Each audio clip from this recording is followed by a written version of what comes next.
começa no ano de 1969, no dia 20 de julho, dia em que a humanidade parou para assistir à chegada da Apollo 11 à Lua. Um breve contexto histórico sobre a missão Apollo 11, gente, foi a missão que levou os primeiros humanos à Lua, Neil Armstrong e Buzz Aldrin, marcando um momento histórico transmitindo ao vivo para o mundo. A missão foi o ponto alto da corrida espacial entre Estados Unidos e União Soviética, símbolo direto da disputa ideológica da Guerra Fria. Enquanto isso, o mundo vivia um cenário político turbulento. A Guerra do Vietnã estava em curso, protestos estudantis ganhavam força e diversas nações enfrentavam regimes autoritários. A conquista espacial dos Estados Unidos foi celebrada como triunfo tecnológico, mas também serviu como ferramenta de propaganda em um planeta dividido por tensões políticas e sociais. Enquanto o mundo se maravilhava com o pequeno passo para o homem, mas salto gigantesco para a humanidade, em um bar requintado de Bangkok, uma banda chamada Moonshine enchia o espaço de música e desejo de liberdade. No centro do palco, Tan Hoa, vocalista da banda, exalava charme hedonista e uma alegria contagiante. Um romântico incurável, Tan Hoa acredita que se vive uma vez só, e por isso viver deve significar sentir ao máximo. Enquanto ele cantava para um público elegante, nas ruas, outro tipo de movimento começava a se formar, um protesto estudantil contra a repressão militar e a miséria que assolava o povo tailandês. A efervescência política daquele tempo não era apenas um pano de fundo, ela era o próprio chão instável sobre o qual os personagens caminhavam. Entre os espectadores do show, conhecemos Trin, doutor em economia formado na França, sobrinho do poderoso coronel do exército Kai Lurt. Trin é um idealista de expressão contida, mas mente acesa. Acredita que só uma transformação estrutural verdadeira pode gerar mudanças sociais reais. Quando seus olhos se cruzam com o de Tan Hoa, há uma faísca, não apenas de interesse, mas de contraste. O sorriso livre de Tan Hoa contra a reserva de Trin, o espírito libertário contra a lógica técnica. Tan Hoa mal imagina que Trin só o notou porque um amigo lhe contou que ele é filho de Padoen, um dos empresários mais influentes do país e alguém com quem ele tem uma relação extremamente conflituosa. A desaprovação de Padoen ao ver o filho no palco é clara, ele não precisa dizer nada, é o olhar frio e o desvio de rosto de um pai que gostaria de moldar um filho diferente. Trin se vê diante de um imprevisto, sujou os sapatos e apressado paga generosamente a um jovem que passava para engraxá-los. Esse jovem é Victor, estudante universitário mestiço, ativista político e um dos líderes do protesto que está prestes a explodir. Em poucos minutos, ele dará o sinal para que dezenas de estudantes tomem as ruas aos gritos de "devolvam a terra ao povo, sem barragens, não aos capitalistas". Enquanto isso, o coronel, um homem de falas curtas e métodos duros, assegura aos seus superiores que vai cuidar do levante. Revelado então que Trin chegou a receber uma proposta prestigiada, a de se tornar assistente do presidente do Banco da Tailândia. No entanto, recusou o cargo, preferindo trabalhar em uma outra organização, mais alinhada com seus valores e compromissos sociais. Victor, estudante universitário mestiço, ele atua como uma das lideranças do movimento estudantil. É dele a responsabilidade de dar o sinal verde para o início do protesto contra a ditadura militar, e ele o faz sem hesitar. O ato rapidamente toma forma. Dezenas de estudantes ocupam as ruas aos gritos de "devolvam a terra, não aos capitalistas sem usinas". Em meio às palavras de ordem, destaca-se uma fala incisiva de Victor, que impõe a ironia do momento. Enquanto os poderosos celebram a chegada do homem à lua, o povo tailandês segue mergulhado na miséria e privado de direitos fundamentais, como eleições livres. Como era de se esperar, a repressão não demora a se intensificar, se tornar violenta. Em paralelo, o coronel se depara com seu sobrinho, Trin, que está em meio a seus novos colegas de trabalho. O coronel minimiza o protesto, chamando-o de um mal-entendido, e recomenda a Trin que volte para casa. Mas Trin, recém-chegado da França, diz que prefere aproveitar para explorar a cidade. Ele sugere que talvez seja possível estabelecer um diálogo pacífico com os estudantes, uma tentativa de conciliação rapidamente descartada pelo tio, que com firmeza garante que ele cuidará de tudo pessoalmente. Enquanto Trin caminha pelas ruas de sua antiga escola, imersos em lembranças, o coronel, seu tio, permanece em uma sala escura, ao piano. A melodia que toca contrasta com a sua imagem pública rígida e autoritária, revelando uma faceta mais íntima, secreta. Antes disso, ele instruiu um subordinado a enviar as flores favoritas de sua esposa, em homenagem ao aniversário de casamento, um gesto mecânico, mais protocolar do que afetuoso. E é nesse momento que Moira surge. A relação entre os dois é carregada de silêncios e nuances, como se ela fosse uma das poucas, se não a única, a conhecer esse lado oculto e sensível do coronel. Enquanto isso, do outro lado da cidade, Trin reencontra Tan Hoa. O cantor aparece inesperadamente, como se estivesse o seguindo. Ele estava, né? Trin o observa com atenção e Tan Hoa, no seu jeito leve e provocador, apenas sorri. De volta ao protesto, encontramos Naran, um jornalista investigativo incansável, cuja devoção à verdade e à justiça é absoluta.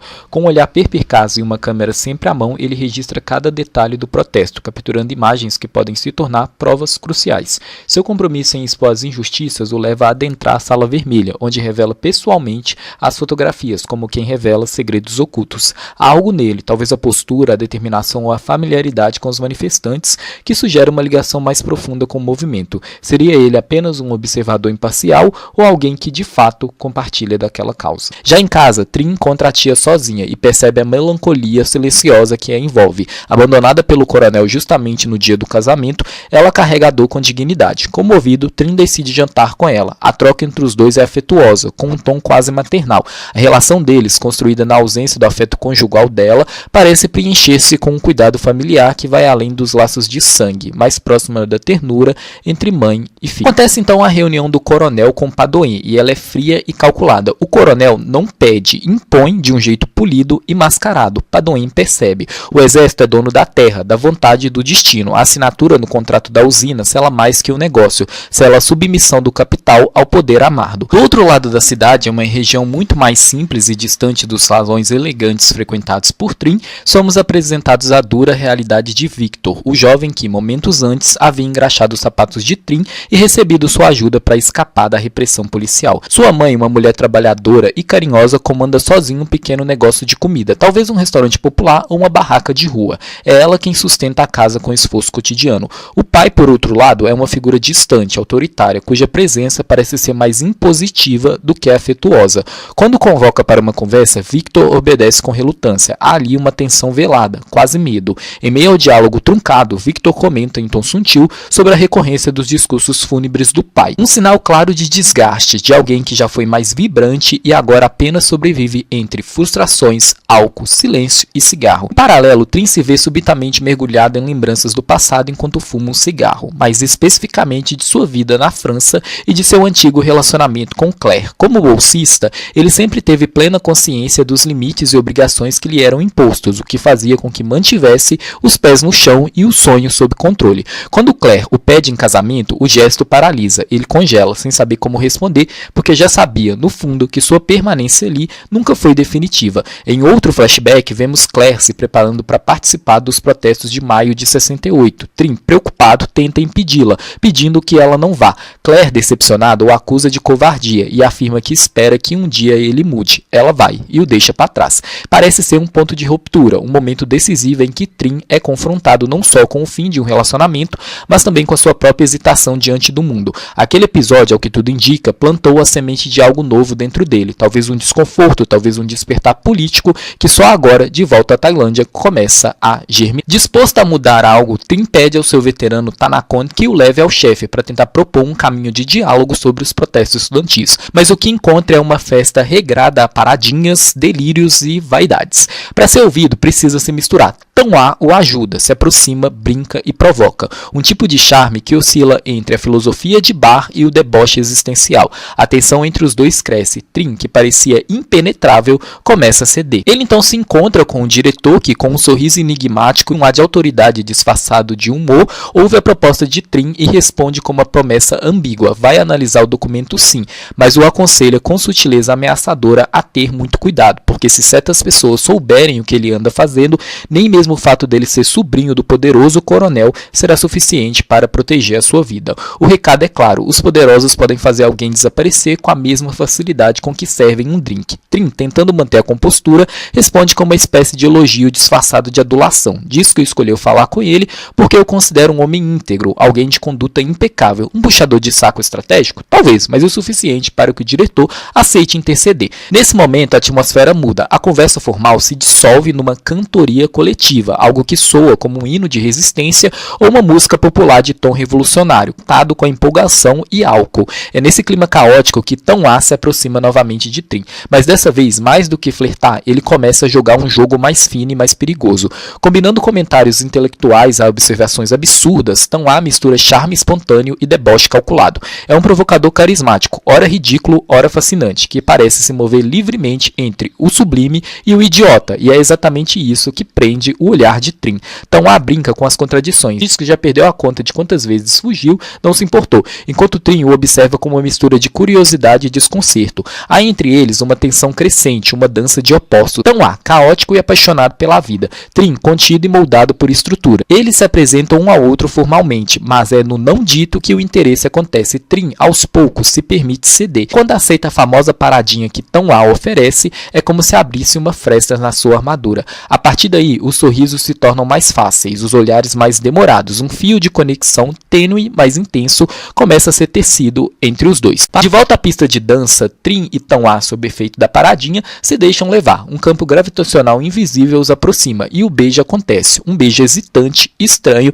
carregado de desejo e dúvida. Trin retribui, por impulso, por atração, por curiosidade. E depois recua, como se de repente o mundo tivesse voltado ao seu eixo e ele se perguntasse: o que eu acabei de fazer? O Trin está no chuveiro, atormentado pela lembrança do beijo de Tão-A. Quando olha para baixo, percebe-se excitado, confuso com a reação do próprio corpo. Trin, depois de uma partida de sinuca com um amigo, vê Tão-A no elevador agarrando-se com uma mulher. Os olhares se cruzam, mas Trin finge indiferença. Ao sair do prédio, Tão-A é puxada à força para o carro pelo pai, que rígido diz que só pede que o filho viva como uma pessoa normal em 2 dias do ano, no aniversário da morte da mãe e no dia que prestam respeito a ela. Tão-A provoca, debocha, ele até imita um cachorro aqui e deixa claro que gasta apenas o dinheiro herdado da mãe, mantendo o pai à distância, embora seja visível que esse homem, mesmo desajeitado, ainda se importe, né? Dá pra ver aqui, gente, que o Tão-A e o pai gostam um do outro, né? Mas tem tanta coisa entre eles aqui que eles são incapazes de se comunicar direito, né?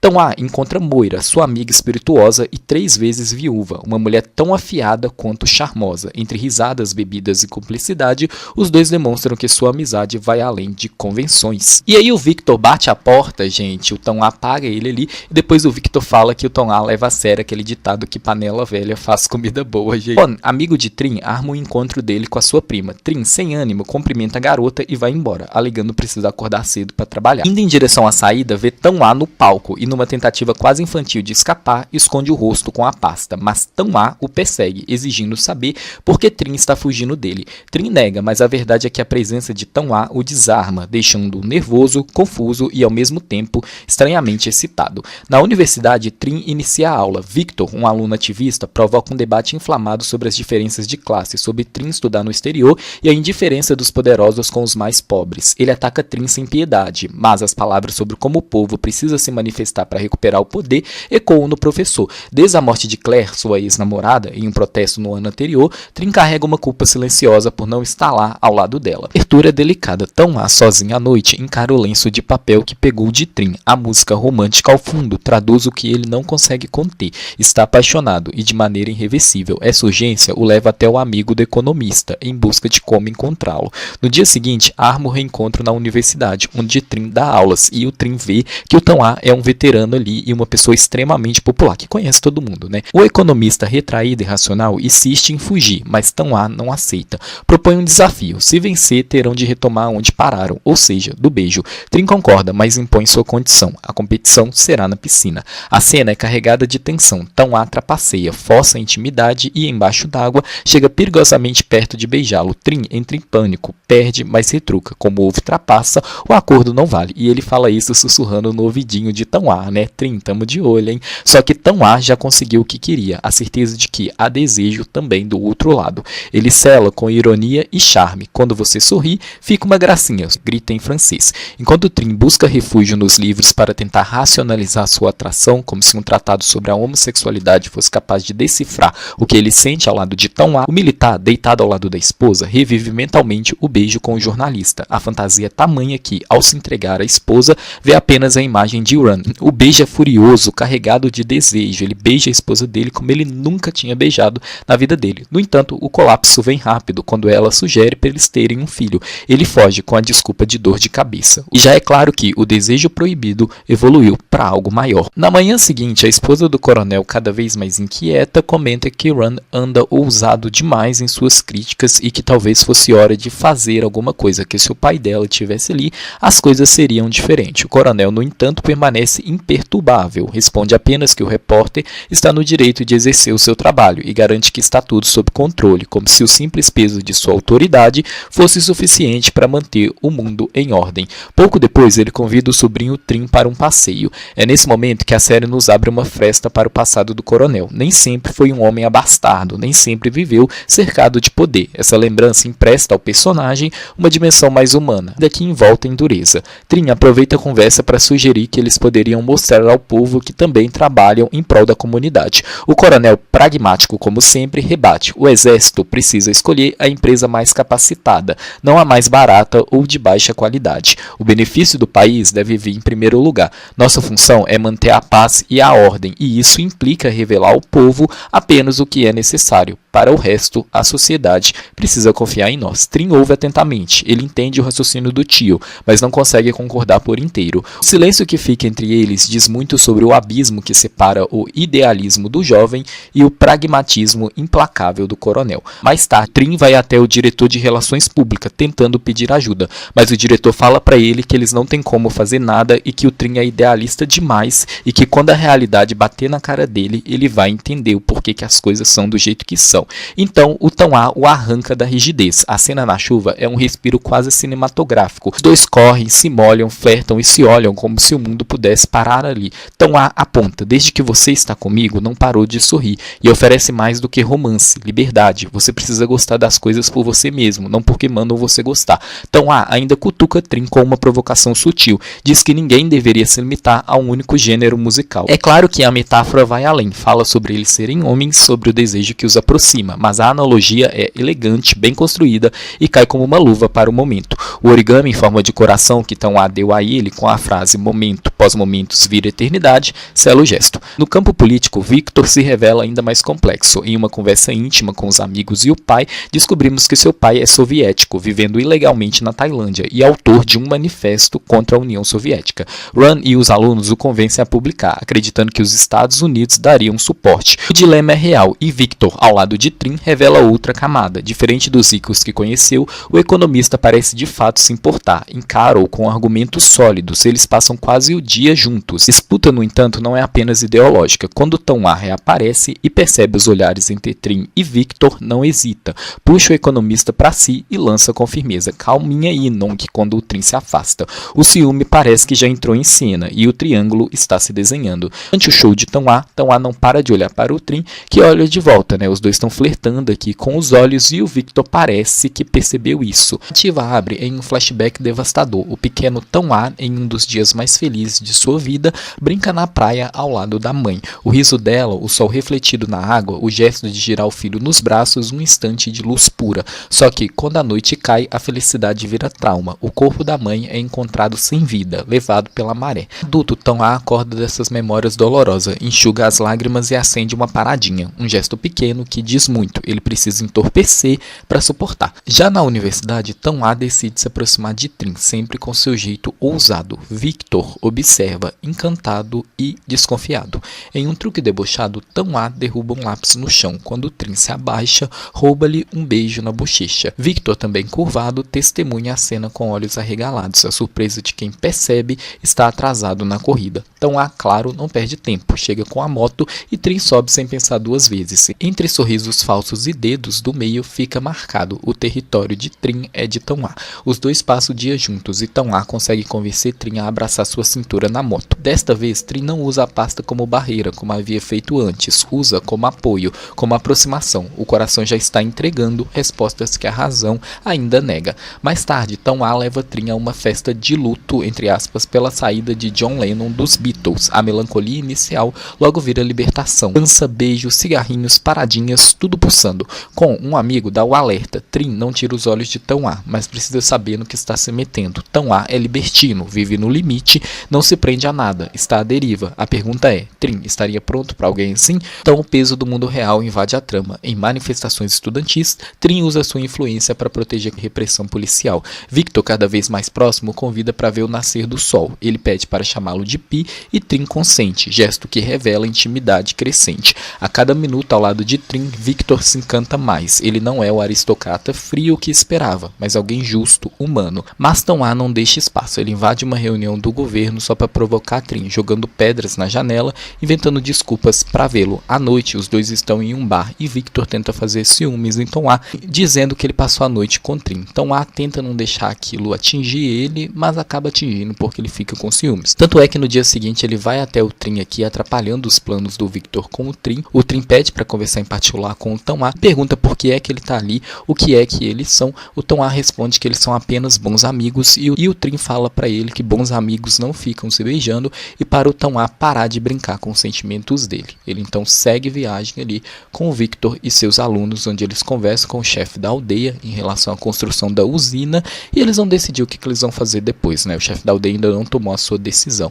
E aí, gente, o Tom A aparece do nada e o Trin entra no carro com ele sem pensar duas vezes. Tom A o leva à praia e a confissão dele é dolorosa e libertadora. Ele fala da mãe, da artista que sorria, mas sofria em silêncio, e da noite em que a encontrou morta na areia. Ele não mudaria nada, diz, porque todos têm direito ao livre-arbítrio. Quanto ao A sendo vulnerável com o Trin, é demais pro Trin segurar. Ele o beija com paixão, com língua, e Tom A responde na mesma intensidade. Logo os dois estão nus, brincando no mar sob o sol, rindo, se beijando, uma cena de pura arte, liberdade, corpo e alma entregues ao amor. Depois do beijo apaixonado no mar, em meio à liberdade do corpo nu e da alma eufórica, Tom A leva Trin de volta para a casa do chefe da vila. No carro, a atmosfera continua impregnada de ternura. Trin sorri ao observar Tom A dirigindo, mantém sua mão entrelaçada à dele e confessa ter encontrado, enfim, o caminho que deseja seguir. Eles combinam de se reencontrar em Bangkok. Tom A, com a ousadia que lhe é própria, diz que enquanto estiverem juntos no carro dele,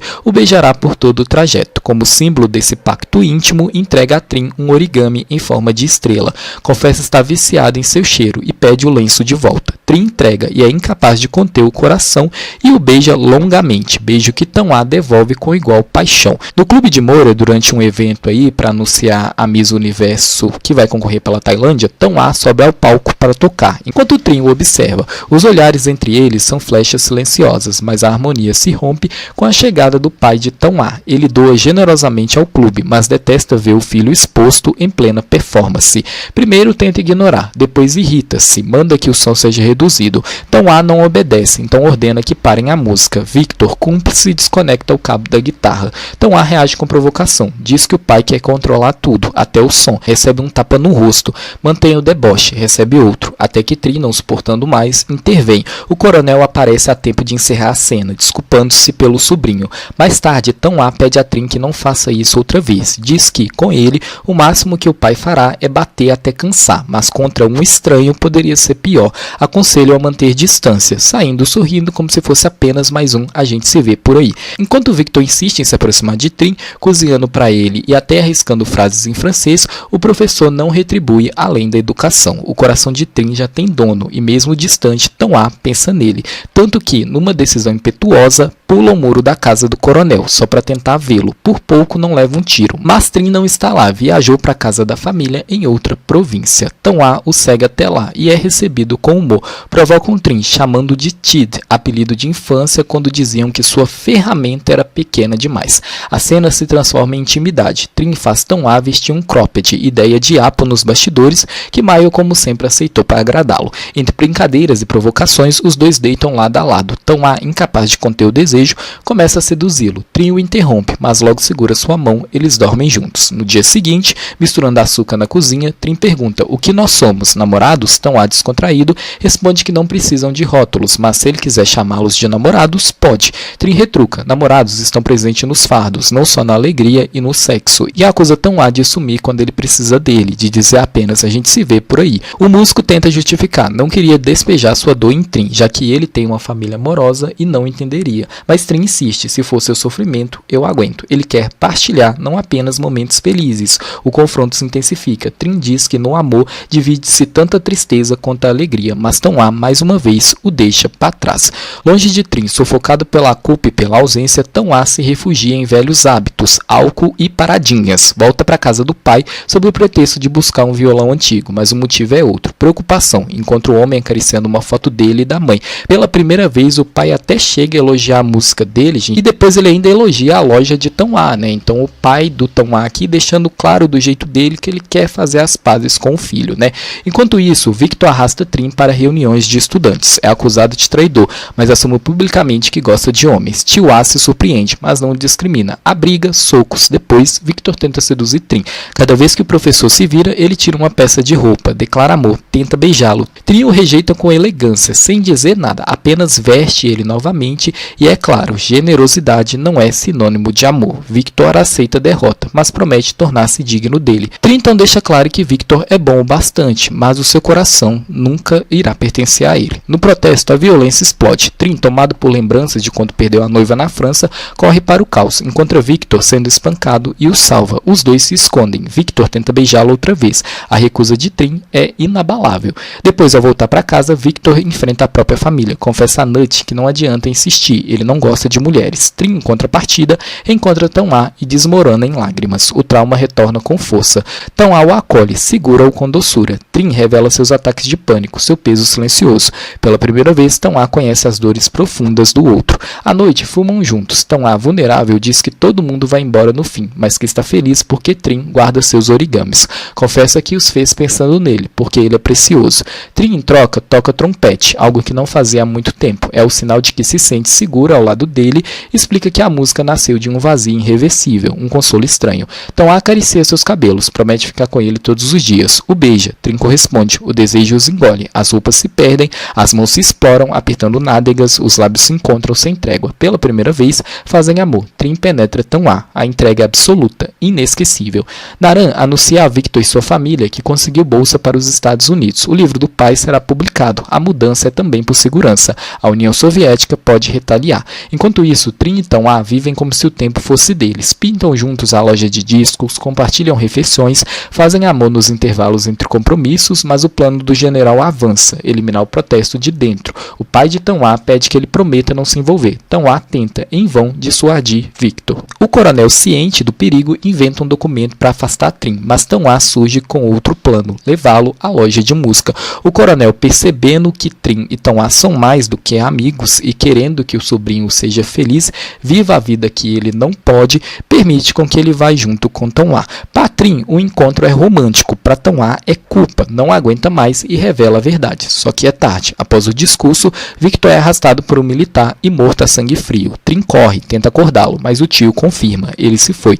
Devastado, Trin empurra o tio e vaga sem rumo. Ao encontrar Tão-A, a dor se transforma em fúria, dá-lhe um soco, perguntando como ele pôde fazer isso. Sai chorando, como um fantasma vivo. Naran vai à família de Victor levar a notícia. A mãe, entre lágrimas, diz que o filho escolheu o próprio caminho, viver até o fim o que acreditava. Continua passando sua camisa, como se o gesto fosse a última forma de amor. O marido a ampara. Naran também chora. Trin encontra seu melhor amigo, que o acolhe em silêncio. Ele chora nos braços dele até se acalmar. O amigo lhe entrega um lenço, comentando que seus sapatos estão sujos. Para o público atento, a cena é dilacerante. Victor dizia que, sempre que se viam, Trin tinha os sapatos sujos, e ele mesmo os engraxava. O amigo comenta que em breve vai amanhecer. Trin volta para casa, incapaz de encarar o tio. Caminha como cadáver vivo, arrastando o peso da perda. Na coletiva, o coronel rompe o silêncio, acusa o general pelas mortes e assume sua própria culpa, ignorando os apelos dos soldados, e é preso sob o olhar de Naran. Com as gravações de Moira, a verdade se espalha. O coronel é inocentado e celebrado, enquanto o general, abandonado, termina morto. Ele deixa Naran um bilhete, convidando-o a fugir para os Estados Unidos. Naran aceita, mas Dewey impede, rasga a passagem, ameaça Trin e revela sua própria crueldade, prendendo o coronel por chantagem. Trin leva a Naran a passagem que restou. No silêncio, entende que o sonho acabou e revela ser Suroadi. Depois entrega ao tio a última carta do jornalista. No abraço que se segue, o coronel diz a Trin que cada um precisa arcar com as suas escolhas e que ele ainda tem a chance de viver a vida que desejar por ele. Tio-A, o melhor amigo de Victor, revela aos demais que ouviu quando Tão-A avisou a Victor sobre o risco do protesto. Tio-A, porém, acreditava que os militares jamais chegariam a um extremo tão brutal. mortal. Para ele, aquela luta era necessária e sua morte não vai ser em vão. Os amigos inconformados acusam Tio-A de ter usado Victor como isca. Ele não nega. O clima se torna insustentável e eles se afastam. Nosso amigo morreu, você perdeu o juízo e está agindo como eles, dizem antes de ir embora. A culpa pesa. Tio-A procura os pais de Victor e confessa. A mãe, mesmo dilacerada, responde que não é totalmente sua culpa. E o pai reforça. Se ele sente necessidade de compensar, que o faça vivendo, que viva a vida também por Victor. Enquanto isso, Tão-A afunda em sua própria dor. Quanto mais sofre, mais se entrega às paradinhas, até não querer mais viver na realidade. Seu amigo desesperado vê apenas uma saída, chamar o pai de Tão-A. Quando este encontra o filho, vê ele em um estado tão deplorável. Pela primeira vez, não o condena, compreende a dor, o segura nos braços e o leva para casa. Quando Tão-A desperta, o pai lhe entrega um manuscrito inacabado, um romance que sua mãe começara a escrever antes dela encerrar a própria respiração. Ela nunca terminou esse livro. Tão-A entende então um pouco mais da dor que a sua mãe passava, A mãe do Tão-A, ela tinha depressão. Decide então concluir a obra. O pai permite e com um gesto de reconciliação diz que terá prazer em ler. Pela primeira vez, a relação entre os dois encontra um ponto de cura. O tempo passa. 2 anos depois, Trin está de volta à França. O romance de Tão-A é publicado. É Moira quem envia o livro a ele, revelando que fora próxima da mãe de Tão-A e pedindo que Trin leia com atenção. Nas páginas, Tão-A deixa a verdade. Havia avisado Victor do perigo e fora o próprio Victor quem pediu que ele não dissesse nada a Trin. O livro é também uma declaração de sentimentos. Fala do que viveu ao lado de Trin, dos momentos que guardou como preciosos e como que ele ainda o ama. Pouco depois, Trin recebe notícias através de um amigo de Victor. Conta que a família dele, junto de Naran, vive agora nos Estados Unidos. Ele mesmo se tornou militar. Mesmo seguindo caminhos distintos, os amigos ainda se encontram para visitar o túmulo de Victor, hábito que Trin manteve antes de partir